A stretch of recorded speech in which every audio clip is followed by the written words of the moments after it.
My name is Lisa, and if you asked anyone who knew my family when we were growing up, they would have told you we were the perfect household.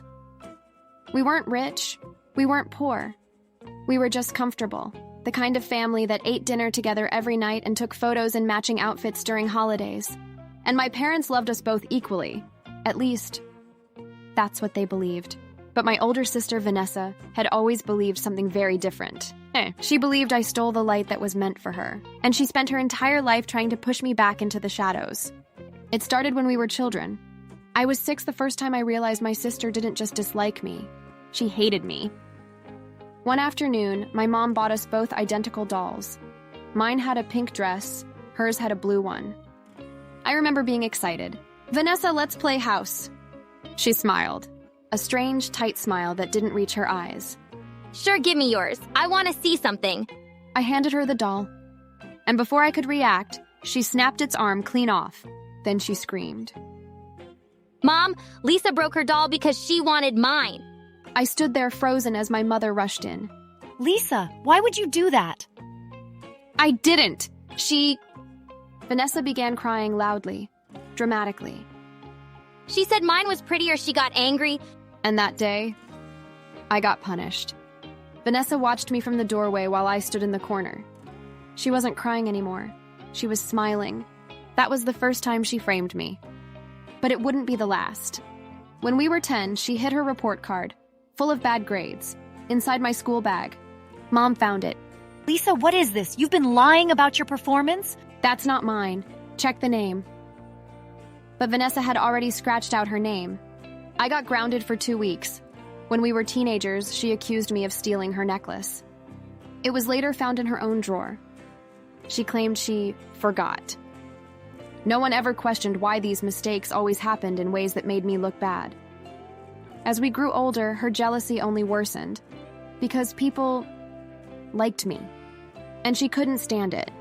In high school, boys always tried to talk to me.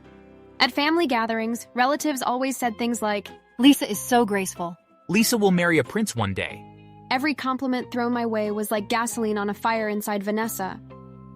And when we entered adulthood, the fire became uncontrollable. By the time I was in my early 20s, I noticed something strange. Wealthy, successful men were always drawn to me. I wasn't arrogant. I knew it was simply because I was warm, polite, and confident. But to Vanessa, it was proof that life was unfair. One day, I finally had a serious boyfriend. His name was Daniel. He was kind, respectful, and came from a wealthy family. For the first time, I felt safe, loved, until Vanessa stepped in. One evening, Daniel showed up at my house looking furious. How long have you been cheating on me? I blinked. What? He pulled out his phone. There were screenshots. Messages from an unknown number claiming to be me. Flirty texts, photos, lies. My heart sank as I realized what had happened. This isn't me. Someone is pretending. Daniel shook his head. Your sister showed me everything. She said she tried to warn me about your behavior. My chest tightened. Vanessa did this. He looked disappointed. I trusted you.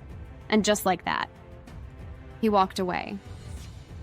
When my parents found out the truth days later, that Vanessa had fabricated everything, they were furious.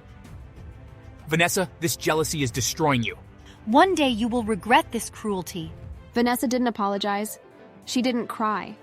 She just stared at me coldly and said, You steal everything. You always have. That was the moment I realized something painful. She would never change, so I stopped expecting her to. I focused on my own life. I got a job at a prestigious company, and at first, everything was perfect. My boss, Mr. Collins, admired my work ethic. He treated me with respect. He even began mentoring me personally. But then, Vanessa appeared. One day, she showed up at the office dressed like a model. Within weeks, she started dating my boss, and everything changed overnight. Suddenly, he began humiliating me in meetings. Lisa, your work has become sloppy. You're not as impressive as I thought. Maybe you're not leadership material. I knew exactly why. Vanessa wanted me pushed out, and eventually, I quit. It broke my heart. But I refused to let her destroy me again. Then life surprised me. I met Victor Karim, a wealthy, charismatic politician. He was mature, intelligent, and saw something in me beyond appearance. You've survived a lot. I admire that strength. For the first time in years, I felt peace. And when he came to my family home to ask for my hand in marriage, my parents were overjoyed. Mom cried. Dad shook his hand proudly. Even Vanessa smiled. But her smile still didn't reach her eyes. 2 days later, everything exploded. I had just left work and was walking home at dusk. The street was quiet. Then suddenly, someone ran toward me wearing a hood and mask. Before I could react, I saw a bottle raised in their hand, and I smelled it. Acid. Time slowed. I screamed and jumped backward. The attacker lunged, but in their rush, they slipped. The bottle flew, and the acid splashed directly onto their face. They collapsed, screaming. The sound, I will never forget. Their mask fell off. And when I saw who it was, my knees gave out. It was Vanessa. People nearby had already started filming. Her screams echoed through the street as she clawed at her burning face. Help me! It burns! I stood frozen, shaking, tears streaming down my face. Not from hatred, not from revenge, but from the horrifying realization that my own sister had just tried to destroy my life forever. The police arrived quickly. Victor arrived shortly after. He held me as I trembled. You're safe now. The investigation was swift. The videos were clear. Vanessa had planned everything. Purchased the acid, worn a disguise, lied about her whereabouts. In court, she looked completely different. Her face was scarred, her beauty gone, but the bitterness in her eyes remained.